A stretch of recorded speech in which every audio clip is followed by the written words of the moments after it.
I so much. I imagine what our parents who are like in their 80s and maybe some of them in their 90s, how they must feel about technology. Because sometimes I feel a little bit overwhelmed, but I push myself to try to keep up. Well, you guys know how we do it here in CMR. Big shout out to Kevin Watler. He's got an expert on the show for us this morning, just like that. I mean, we didn't even have this discussion planned, but since we're talking about it, he has managed to get us an expert in GPT, chat-GPT, natural language processing, human reasoning, artificial intelligence, cognitive science. I mean, this is amazing. John Liccato. I hope I've gotten your last name correctly. Good morning, John. How are you? Good morning, Sandy. How you doing? I'm good. So you understand all this artificial intelligence stuff? Because I feel like I'm still trying to keep up, or not keep up. Yeah, I mean, I'm a professor of computer science, and I teach artificial intelligence and natural language processing at the University of South Florida. Yes. By the way, I think I'm an alumni, so go Bulls. What's that? I'm an alumni of USF, so. Oh, okay. Yeah. So, I mean, even for me, though, it's hard to keep up. Things are moving so quickly. Mm-hmm. Yeah. So how would you explain? I mean, obviously, I feel like artificial intelligence is like the word of the year right now, right? Everybody's talking about it. We're talking about chat GPT. I don't even really know that I understand what chat GPT is. How do you explain it explain it to me? What is it? So one way to think about it, and this may be a really simple way of describing it, but it's a good way to start, is, with predictive text on phones, right? When you're, typing a text message and it tries to predict what word you're going to say next based on what words you've already inputted, right? chat-GPT is based on what we call an autoregressive language model called GPT 3.5. And in some sense, it's exactly that. It takes a string of symbols, text, words, paragraphs, whatever, and tries to predict what word should come next. And if you just have it predict that word, and then now you feed the original input plus the new word back in, now you can predict the next word, and then you just keep doing that iteratively. So think of predictive text and imagine that you used it in a way to just keep generating words over and over, right? That would essentially be what language models like chat-GPT are doing. Mm-hmm. So how is it then? Because I understand part of the premise is that I can just give chat-GPT like instructions, like write an essay about, I don't know, whatever, training a dog or whatever. And it's going to just pump out an essay for me that's like logical, complete sentences, makes sense. Yeah. I mean, how is that possible? Yeah, it's pretty good. Surprisingly, and I mean, this makes sense if you study language deeply, but a lot of what we say is repetitive and predictable. We use sentence structures that can be, if I ask you a basic question about, how's the weather today, then you're probably going to say something positive, something negative, and, those sentences that you use to describe those things are going to be very systematically produced, right? So models like chat-GPT really exploit that sort of structure and those commonalities. And whatever patterns we use to sound human-like to each other, these language models have more than likely picked up on those patterns and are using that to sound human as well. So they're pretty good at sounding logical and sounding like they make sense. If you analyze it at a real deep level, you'll see that there are some problems with their reasoning, but some of those are really hard to tell on first glance. Wow. And it's interesting that you've also got some experience in, is it logic generally or human logic? Yeah, so I also spent a lot of time studying human reasoning, right. And the limitations of human reasoning, which I'm sure are pretty frequent, and how we can help make people communicate better, argue better, and generally make better decisions. Yeah. You know, the interesting thing is when I was at USF, one of the most, I guess, interesting courses that I took was actually a course in logic. And, you think to yourself, oh, I'm a logical person. Like people say that, oh, yeah, I'm a logical person. Like I believe in common sense and logic. And I was really blown away by the rules of logic, right? Sure, When sure. I did this course, I was, I just took it as one of those, you're kind of like at the end of your degree, you're like, oh, I got some free credits. Let me take stuff that like sounds interesting. For one of my courses, I was trying to avoid having to do like trigonometry or something, which I was like, oh Mhm. God, I'll never use that. Like, give me a break with the math, right? I'm not a math person. I was an English major.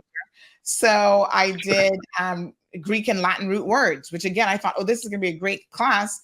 And it was so much harder than I thought it was going to be, but so much more Mhm. interesting and really pushed my limits and the boundaries for me a little bit. But I remember taking this logic book and it just had my mind like, whoa, like my mind was literally blown at how illogical I really was, and most people are. And although we think we're relying on logic, they're like actual just formulas and rules, and we don't always operate in that way. So it Yeah, was pretty fascinating. yeah, absolutely. I love that, and I strongly recommend to anybody who has a chance to take at least an intro course in logic, Mhm. just to see that those rules are there, and it kind of helps you to. I mean, I still use it every day. Whenever I'm trying to think of an argument for why I should eat at Chipotle today, right? Or whether I should eat something else for lunch. It's nice. It helps you sort of take disorganized thoughts and figure out how to put them into a structure and then analyze that structure. And Yeah. I think we would all communicate a little better with each other if we did a little more of that. Mm. I think that one of the things that probably, based on what you've said, that artificial intelligence would really be relying on is that human beings are actually very much creatures of habit, right? So we're predictable a lot more than we think. Mhm. I was just joking around with my caller just now, Denny, when he called in. First of all, I knew he was going to call.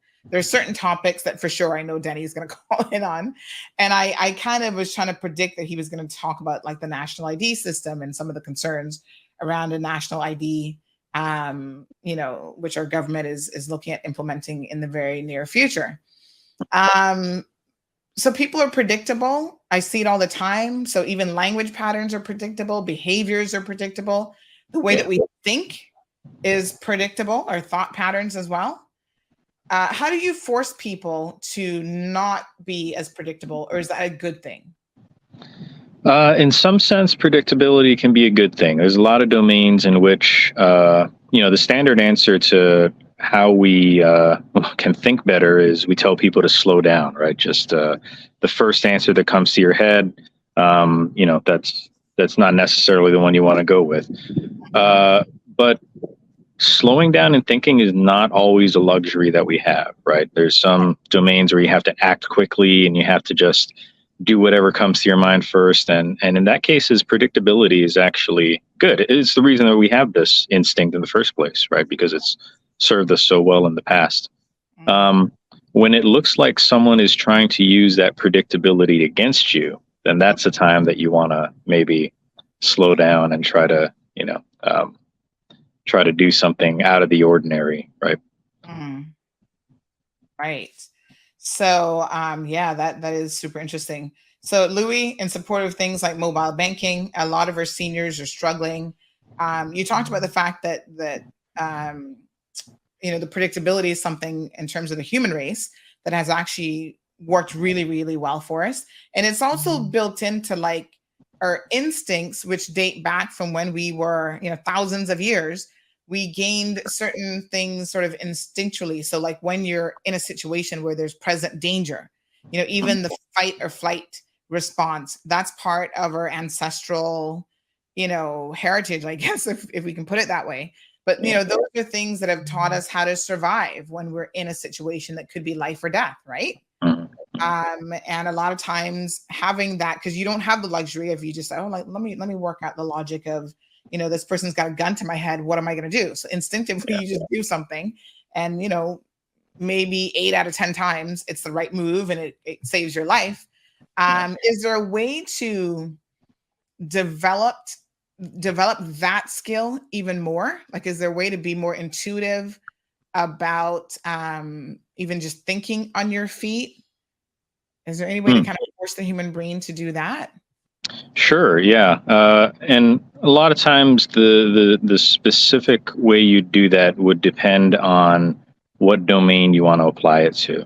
So, I think if you're training someone for, I don't know, say sports, right? A domain where you have to act quickly and you rarely have the time to slow down and think about strategy. Well, one way you do that is you take a whole bunch of well thought out strategies that have been planned outside of playtime, I suppose, right?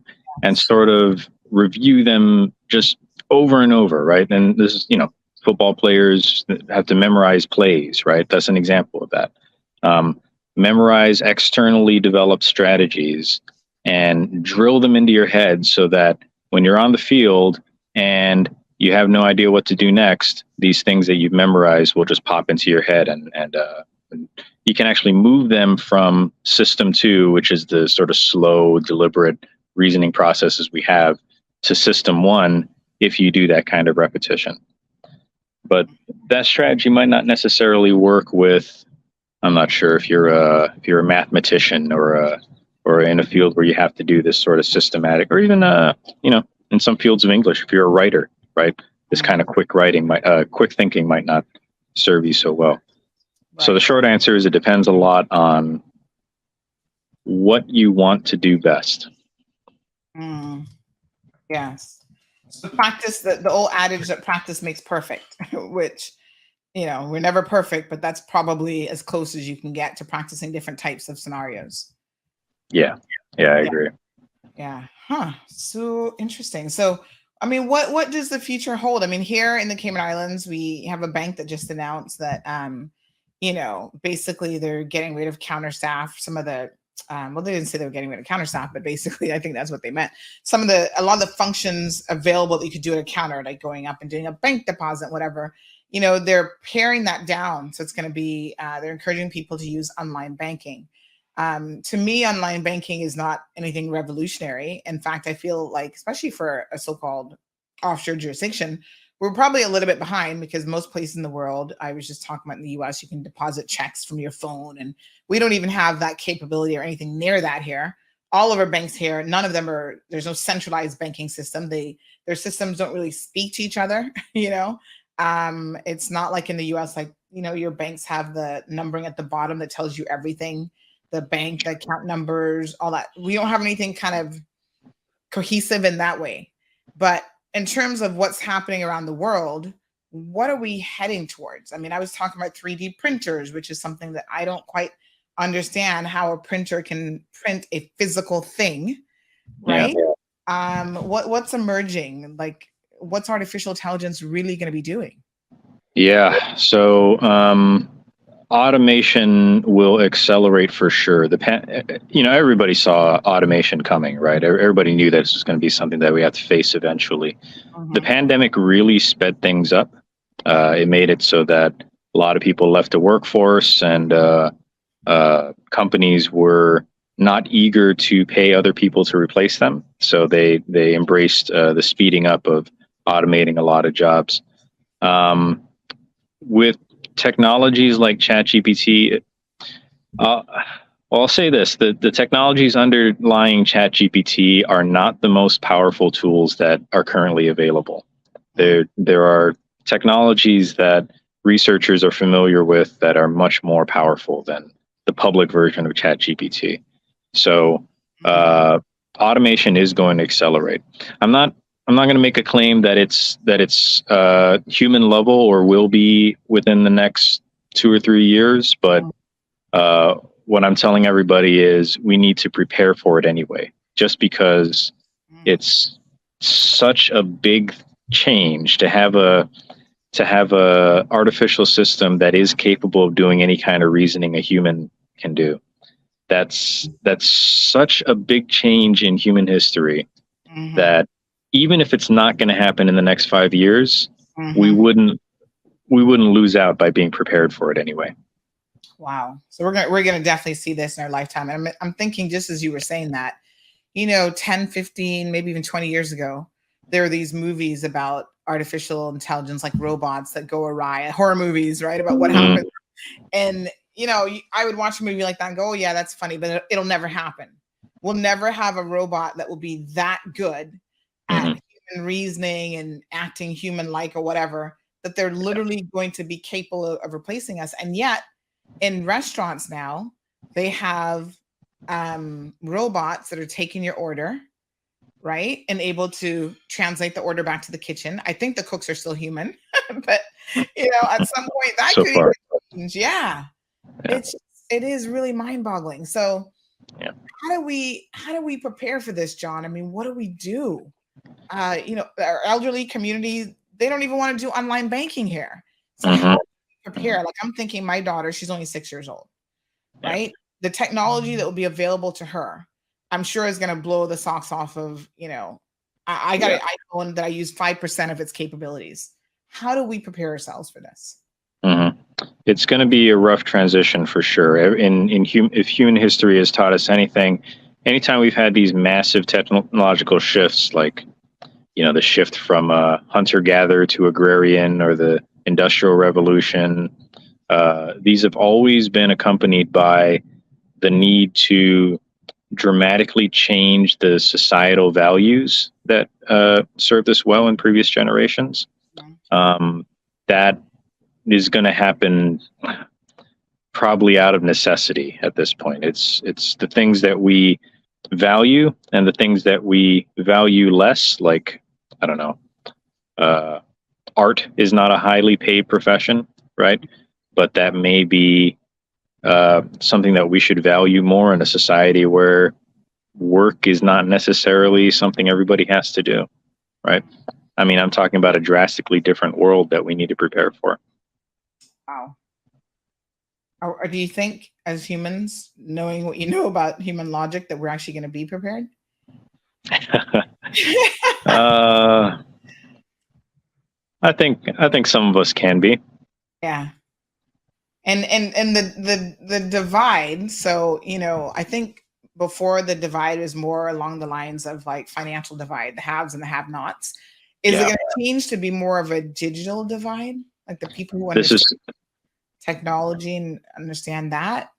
yeah, it's a really really good point. I do, and that's something that I am very worried about. The idea that people think that, okay, if we do have human level artificial intelligence, then it'll be a tool that's accessible to everyone and it'll make everyone's lives better.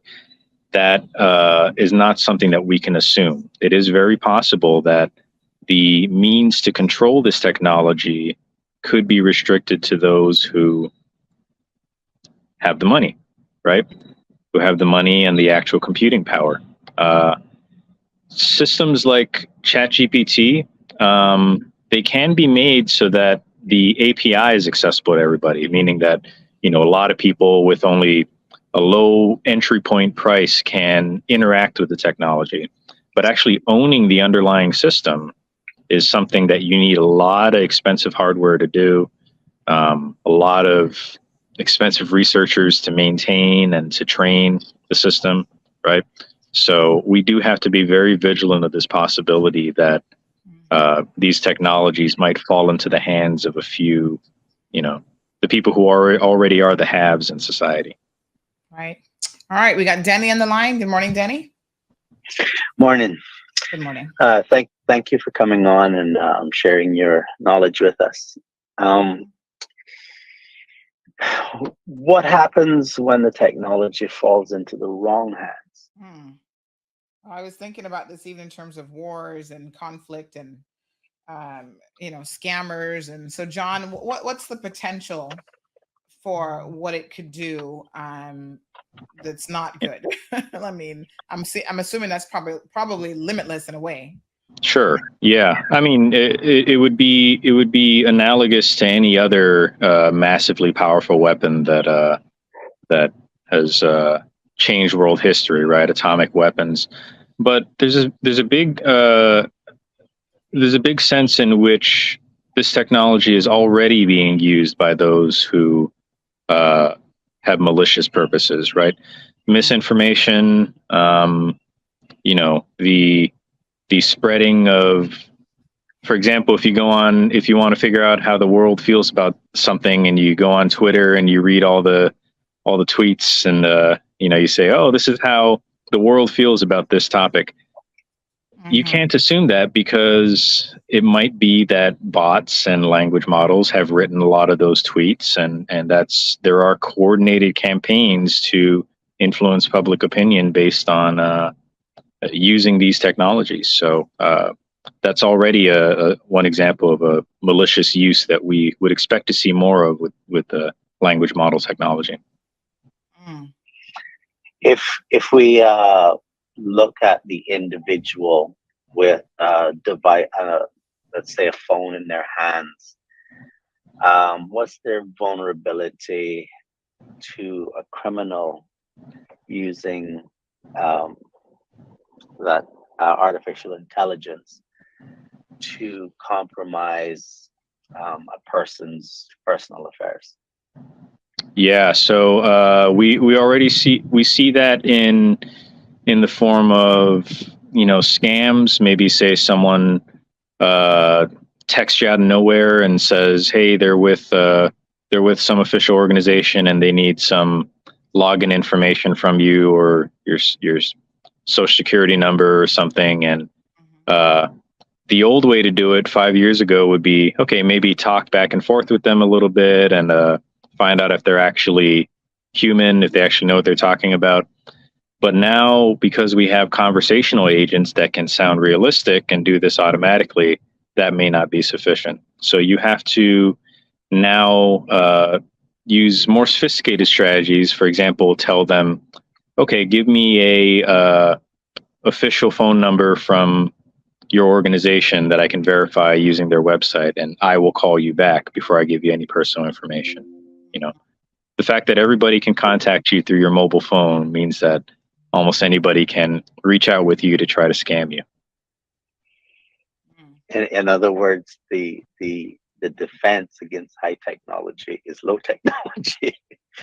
In some sense, sure. There are high-tech defenses against it. You know, a lot of my work is trying to do that. We try to anticipate what people are gonna, how people are going to use this technology maliciously, like the stuff I mentioned with misinformation, right? And try to get ahead of it. Try to figure out how we can use NLP and language model advances to detect that stuff and counter it if possible. Right. So low tech and high tech solutions. And I must say, I mean, I during COVID really, really recognized the dangers in so many different respects to misinformation. Even this morning, and now I'm so much more hyper vigilant with when I receive information. I don't automatically forward that link or pass it on. I question, is this real? Let me try to see what sources this is coming from. So by way of an example, someone sent me a link this morning saying, oh, Jamie Foxx is paralyzed and blind because he got the COVID vaccine. And I mean, on the face of it, that sounds pretty crazy. And I'm like, well, that doesn't even sound true. But when I go to Google and I do a search and I see all these publications carrying it, but then I look at who is actually carrying the story, right? And the types of publications that are carrying it give me pause, because I know that matters. And so there's some people who they don't think it matters where the information comes from. But I know that matters, because that means that maybe those people didn't, you know, fact check or didn't verify it or whatever, because now I sent this person another link that actually says that that's a fake rumor that his family is having to address. And somehow it's gotten a hold of like one publication and it just keeps going. And this is how misinformation and disinformation circulates across the globe so quickly. And it's one of the reasons why I think governments and, you know, agencies around the world, public health agencies, had such a difficult time trying to get correct information out there, because people who were peddling in misinformation were doing a much better job at that than government agencies, for example. Yeah, that's a good practice. Check the websites that it came from. And even then, you know, the language models are getting really good at generating reputable looking websites too. So, and doing it en masse, right? So you need to we need to educate people better on how to actually check sources and verify the things that they hear. Mm-hmm. Hmm. What about when automation reaches a level when most of our interaction will be with a machine instead of a human? If you have a dispute with the machine, what kind of consideration goes into resolving that dispute? Yeah, we're already seeing that, right? I'm sure all of you have experienced, calling a company and going through an automated system that you can only talk to, and they intentionally make it difficult to reach a human being because that's a cheaper way to handle it. And in truth, companies that have to take calls like that, probably 90% of the calls they get are just really simple things like, what are your opening hours, right? What are your, basic questions that can be answered by an automated system. Right. So they make it, because of that, they make it harder to actually reach a human being, which makes sense financially, right, for them. But it gets more frustrating for those of us who actually need to talk to a human being about something. Yeah. All right, Denny, thanks All for right. that. 9362626. John, can we hold on to you for a few more minutes in case people have any other questions? Sure, I have a few more minutes. Okay, awesome. Do you have any questions or comments? This is a wonderful, very impromptu opportunity. Thanks to Kevin for reaching out to John. Again, John Liccato, do I have the last name correct? Yes. Assistant professor at the University of South Florida, Computer Science and Engineering Department, director of the Advancing Machine and Human Reasoning, founder and director of the Advancing Machine and Human Reasoning Lab. He has a PhD in computer science and well-versed in a number of areas, including artificial intelligence, human reasoning. And so if you have any questions at all, this would be your opportunity to take advantage of that. So, John, a lot of times we discuss things in the community. We have so many social issues, right? Okay, do we raise the minimum wage? Do we, change legislation in a lot of different areas? And of course, the government is always trying to get the pulse of the community and where they feel we should move in this, whatever direction, left, right, center, whatever.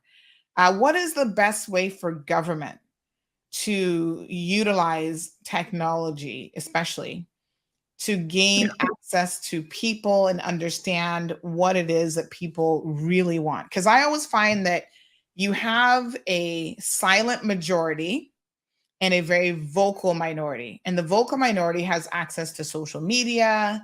There's a lot of chatter, and you see them because, again, of the algorithms on Facebook or Instagram or whatever.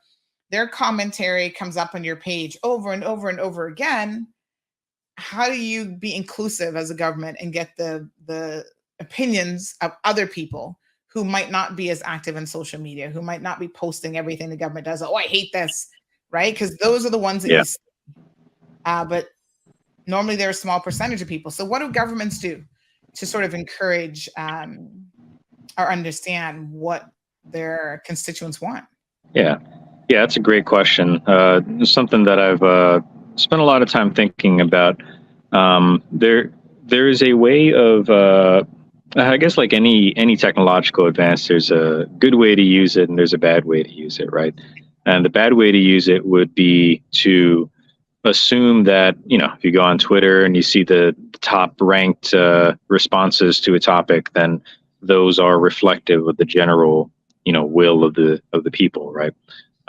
Because they're not. They're generally reflective of which accounts have the highest levels of interaction, or which accounts have the most followers or whatever, right? The influencers, right? But one way that we can use this technology in a really positive way is, think about if you have a debate between two people on a topic, right? And you want to write down everything they say, all the arguments they put for their different sides, and then you kind of put it into a chart where you show how the arguments connect to each other and where they agree, and and that would be great. That's a great way to reflect what two people's views are, how they differ, and how to when you make the final decision, how it actually takes into consideration the different views of those two people, right? Now, if you want to extend that from two people to an entire population, right? That's something that no human can ever do, but language models can. They can actually read a discussion that's going on between thousands and thousands of people and extract the different views that come out of them, and then actually synthesize them together, put it in a nice presentable form so that it's easier to read through, and that certain views don't get drowned out just because the loudest people do what they do and keep posting and posting, right? So that is a positive way to use this technology to better solicit and elicit the opinions of a large population. And I think that I would love to see that happening more. Somebody's asking if you're a robot. How do we know? You don't. That's the thing, right? Okay, Not So Hot has a comment. With the rise of AI, we can all expect higher unemployment and possibly the rise of crime. Good thing I do construction. I was thinking about solar panels, but I think I'll invest some steel bars.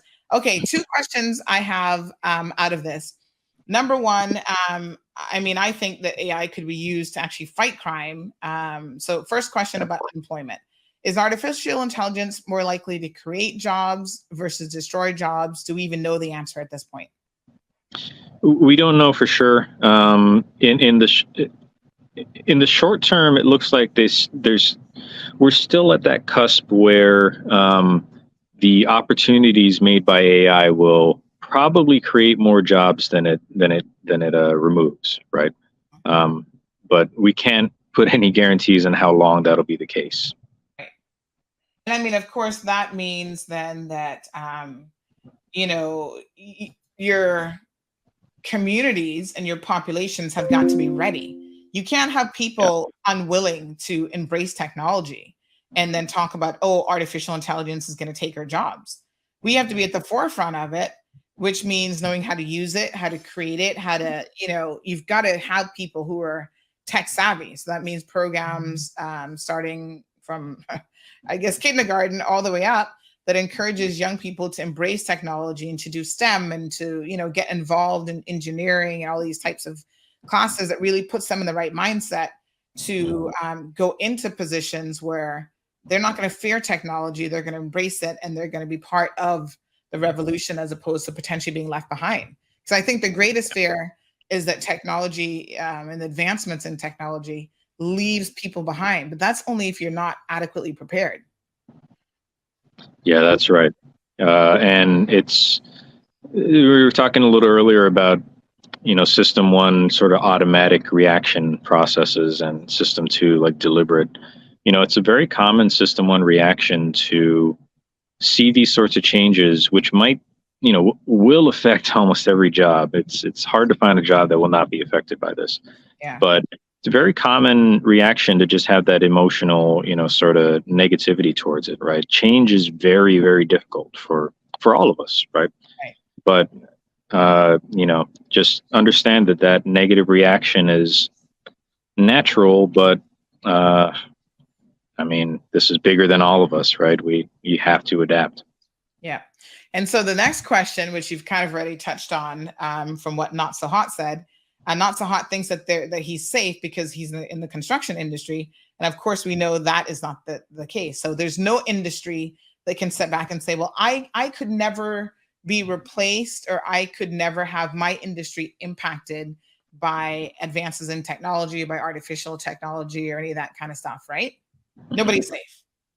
Yeah, I still have not found a single industry that won't be at least affected by it, in the sense that, maybe it could be positive, right? It could be that maybe, to use construction as an example, maybe we figure out how to automate a lot of the checking that has to be done to make sure that, building designs are secure and all that. And that might make it so that the construction industry gets a boom of more work, right?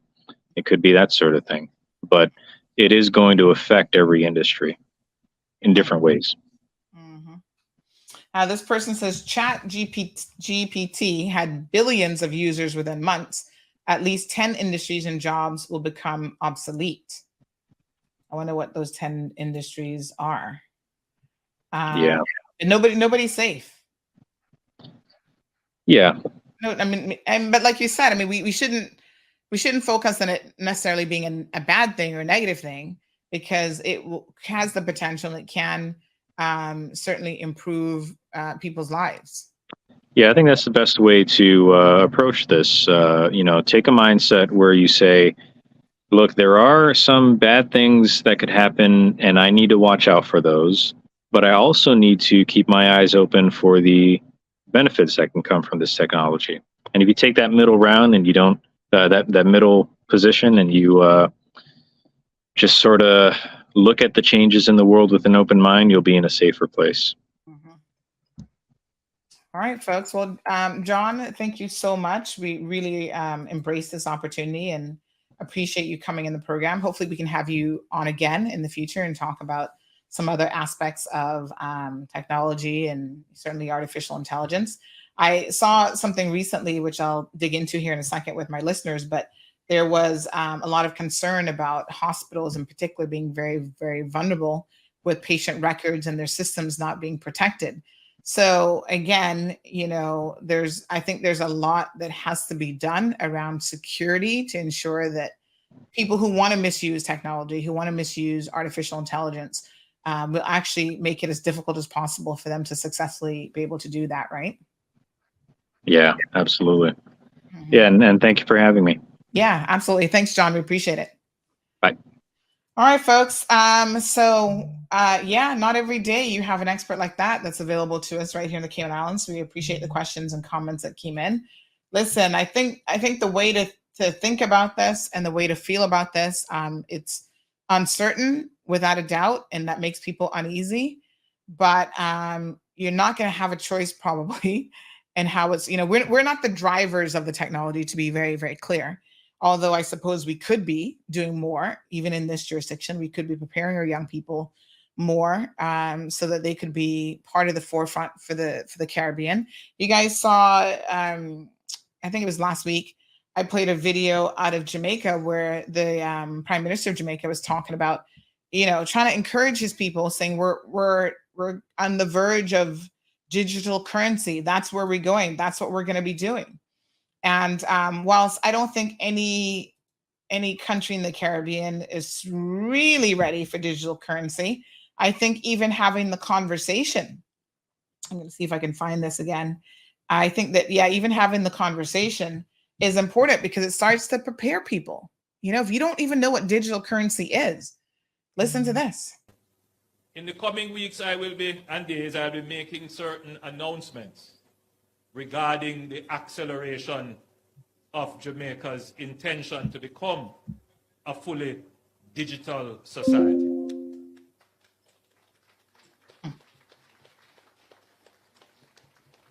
We are well on our way to this. We have established the national identification system. We have put in place our digital currency. We have given directions to our ministries to digitalize their operations. Most of our ministries are now moving from paper-based systems to digital systems. Our military is transitioning. The society is moving very quickly, very rapidly to become digital. Our banking consumers are seeing it as well, because the banks are moving very rapidly to digital. You have something now called artificial intelligence. Very soon, this position of a human being exchanging cash and so on, that is going to disappear from the banking system very soon. And you are going to have to interface with machines. I don't want it to be a scary thought, but it is a thought that we all have to embrace. So even the Prime Minister there, Mr. Andrew Holness, obviously recognizing that people are probably a little bit afraid, and there are a lot of people who are simply not ready. How are we, or governments or education system, preparing our people to be ready for this? It's here, and there's no undoing it.